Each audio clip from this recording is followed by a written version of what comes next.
O tema da ministração do dízimo nessa noite é o método simples nessa manhã, desculpa, gente. É o método simples de Deus. Essa ministração chegou na minha vida há muito tempo. Na verdade, faz mais de um ano que eu tenho essa palavra. E eu nunca achei que eu fosse trazer, até porque eu já tinha recebido faz muito tempo. Mas ontem à tarde, minha mãe estava conversando sobre não ter uma palavra para trazer. E eu acabei sem querer soltando que eu tinha uma palavra e contei para ela um pouco do que eu tinha. E ela ministrou que eu deveria trazer a palavra nessa manhã. E eu relutei um pouco, mas eu entendi que aquilo tinha sido Deus operando na minha vida. E essa palavra da ministração, o título, né, o método simples de Deus, é porque o modo como Deus age é muito simples. As atitudes dele, o modo como ele pede que a gente haja e as consequências e as bênçãos são muito simples. Se você se sujeita a Deus, se você resiste ao diabo, se você guarda os mandamentos de Deus e segue o caminho dele, é simples, você vai colher bênçãos. Se você se une a Satanás, se você aceita o que ele coloca na sua mente, se você faz o que ele está te mandando, você vai colher maldição. É muito simples o caminho que Deus coloca. E nesse tempo, principalmente na festa do peão agora, o Senhor tem nos confiado, mas não só na festa, mas esse ano especial, o Senhor tem nos chamado a uma obra diferente. O Senhor, através do método simples dele, nos confronta e nos mostra o que está errado nas nossas vidas. E para tomar um pouquinho como base, eu tirei a maior parte da leitura que eu vou trazer para vocês está escrito no livro Os Escolhidos, de Patriarcas e Profetas, a nova versão, e no capítulo 45.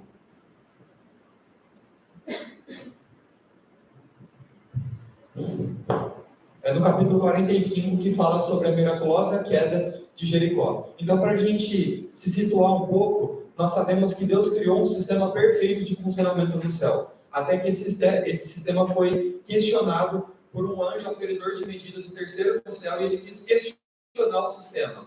Ele questionou aquilo que Deus estava colocando.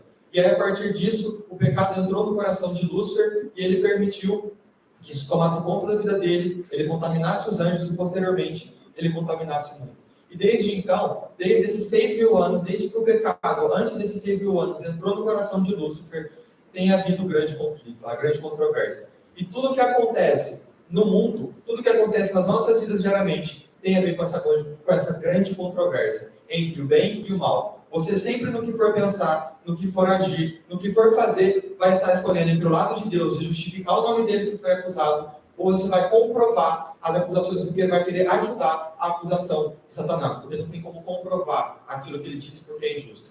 E nós sempre estaremos escolhendo um lado, é tudo em torno disso. E nas nossas vidas, nessa campanha de evangelização, não seria diferente. E na conquista de Jericó, através da vida de Josué e dos israelitas, também não foi diferente. Eles viviam num tempo, então, em que Moisés tinha morrido, e Deus escolheu Josué para que pudesse, então, suceder Moisés. E a queda de Jericó, a conquista de Jericó, seria a primeira cidade que eles teriam que atacar, seria o primeiro obstáculo. Então, Deus levanta Josué e fala, olha, agora é o momento, e dá todas as estratégias, porque Israel e nós não temos força para derrubar as muralhas que estão à nossa frente.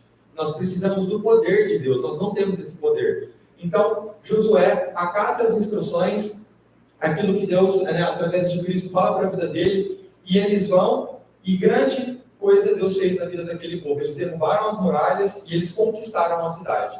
E do mesmo modo tem sido com as nossas vidas. Deus tem feito grandes coisas, Deus tem derrubado grandes muralhas das nossas vidas, que sem Ele nós não conseguiríamos. Mas isso não é com um propósito para que nós possamos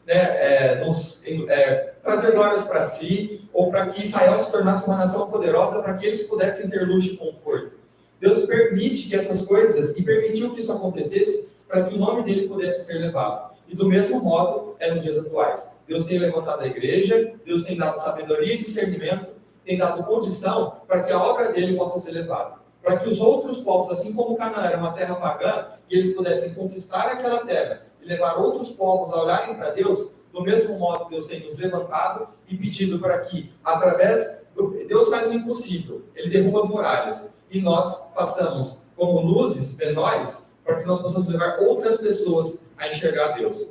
Então, nesse momento, eles conquistaram Jericó. E como Deus pede para nós, Ele pede as primícias de tudo que nós temos. Ele pede as primícias da terra, ele pede as primícias do tempo, ele pede as primícias do nosso dinheiro, das nossas atitudes. Tudo tem que ser primeiramente voltado para o que ele quer. E não foi diferente. Deus pediu as primícias daquela terra, ele pediu Jericó. Ele pediu Jericó para aquela conquista, para mostrar que não eram eles que estavam fazendo aquela obra, mas era Deus. Era uma forma de glorificar a Deus. E Jericó, e tudo o que tinha naquela cidade pertencia a Deus. E Deus tem falado a mesma coisa para a gente. Deus tem pedido as primícias do tempo, ele separou um tempo, principalmente agora em especial para a oração. Ele tem pedido recursos, ofertas, dízimos, ele tem pedido as nossas atitudes, ele tem pedido a nossa atenção, ele tem pedido as nossas palavras, ele tem pedido o nosso tempo. Como será que nós temos ofertado isso diante de Deus? Será que nós temos separado as primícias para Deus? Tudo o que nós temos de melhor, nós temos ofertado a Ele, ou nós temos sonegado o que Deus tem pedido? E Ellen White diz o seguinte sobre isso: os israelitas não conseguiram a vitória por si mesmos. Nós estamos aqui não por nós mesmos, mas é porque Deus nos trouxe até aqui.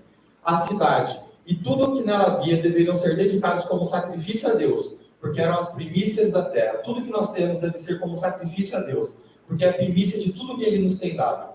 Na conquista de Canaã, os israelitas não deveriam lutar por si mesmos. Não é por você que você está aqui, mas é pelo nome e por amor de Jesus.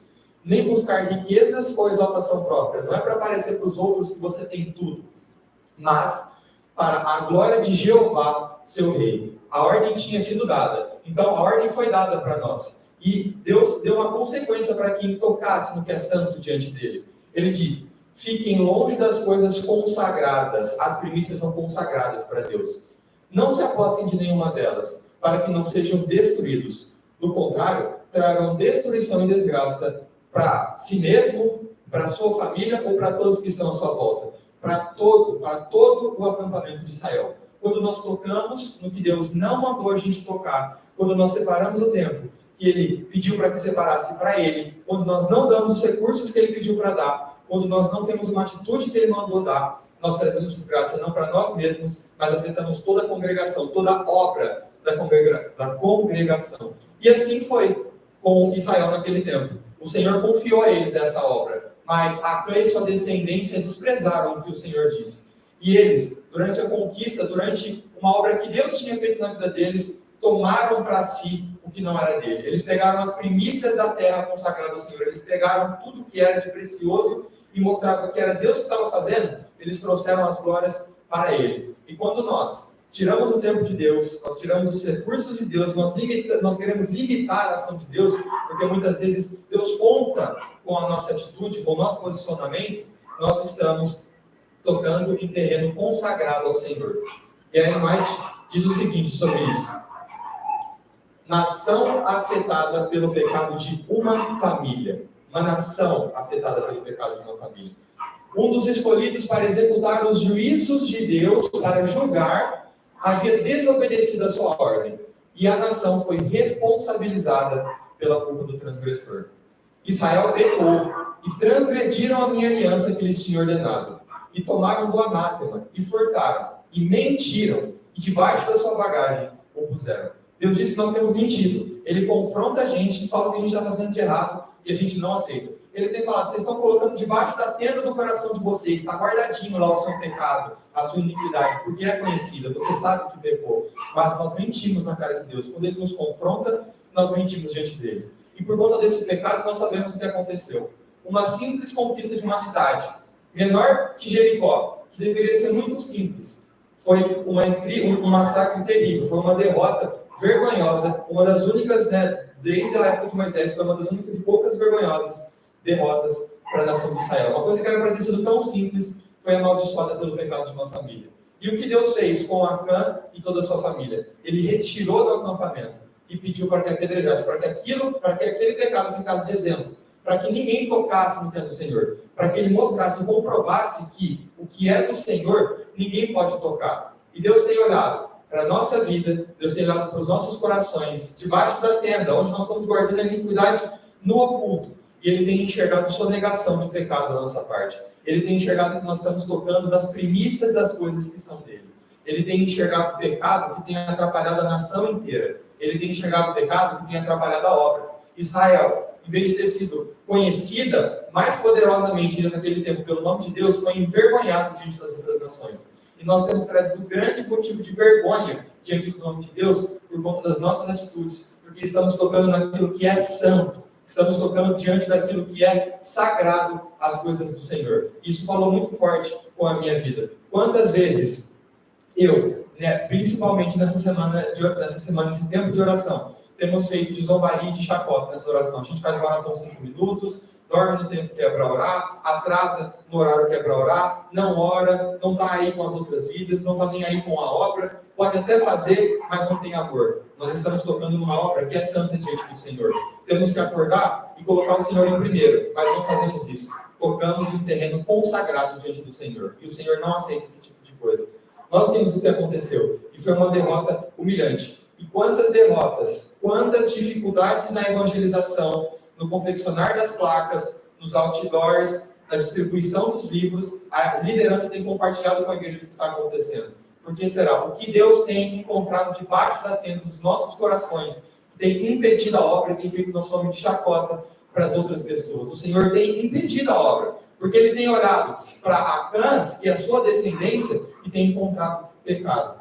E o Senhor também pediu, isso não está no livro da Ellen White, enquanto eu estudava sobre isso, ele pediu que eu trouxesse o recado dele, que diz assim: porquanto assim diz o Senhor dos Exércitos, não é brincadeira e tampouco um passatempo. Isso você não faz por lazer e por hobby no tempo que você está afim, porque você está de boa ali, agora você vai ajudar Deus. Aqueles que, como Acã e seus descendentes, zombarem do que é santo e sagrado diante dos meus olhos, também estes serão esquecidos diante de mim e meu memorial. Deus vai apagar, Ele vai esquecer aqueles que zombarem, que continuarem zombando dele, porque quando você toca numa coisa que é santa diante do Senhor, você zomba na cara dele. Sejam mordomos fiéis naquilo em que foram postos, sejam felizes porque vocês foram colocados nisso, pois isso é santo diante de mim, diz o Senhor. Os que forem negligentes, como Acã e sua descendência, até o pouco que tem lhe será tirado e dado a outro que mereça mais. Acã roubou do que era de Deus. Ele não somente perdeu aqueles recursos que ele roubou, a sua tenda e até o seu status que podia ter, mas ele perdeu a sua vida e a sua salvação. E dada a outra pessoa que mereça mais, Deus tira e coloca, não tem problema nenhum. Ele deseja contar conosco, mas existem muitas pessoas sinceras. Serão tirados diante de mim e meu santo rebanho, porque aqueles que guardam os mandamentos de Deus, têm a fé em Jesus, de acordo com a luz que recebeu, são santos diante do Senhor. A congregação é santa diante de Deus.